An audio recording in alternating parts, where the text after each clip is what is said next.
নারীর জীবনে গর্ভাবস্থা একটি বিশেষ সময়, যেই সময়টায় গর্ভে একজন নতুন শিশু পৃথিবীতে আসার জন্য অপেক্ষা করে এবং গর্ভাবস্থায় সে আস্তে আস্তে বড় হতে থাকে।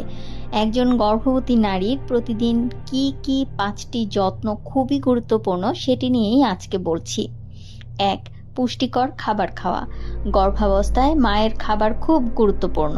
ডাল, ডিম, মাছ, শাকসবজি ও ফল নিয়মিত খাওয়া দরকার। এতে মা ও শিশুর পুষ্টির ঘাটতি পূরণ হয়। 2.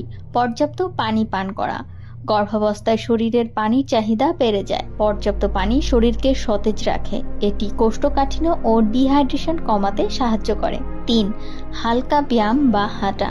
ডাক্তারের পরামর্শ অনুযায়ী প্রতিদিন কিছু সময় হাঁটা ভালো। এতে শরীর সক্রিয় থাকে। প্রসবের সময়ও অনেক ক্ষেত্রে উপকার পাওয়া যায়। 4. পর্যাপ্ত বিশ্রাম ও ঘুম।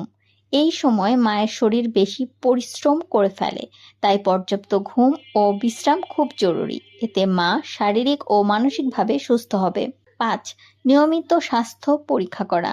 ডাক্তারের কাছে নিয়মিত চেক আপ করা খুব প্রয়োজন। এতে মা ও শিশুর স্বাস্থ্য সম্পর্কে সঠিক ধারণা পাওয়া যায়। কোনো সমস্যা হলে দ্রুত ব্যবস্থা নেওয়া সম্ভব হয়।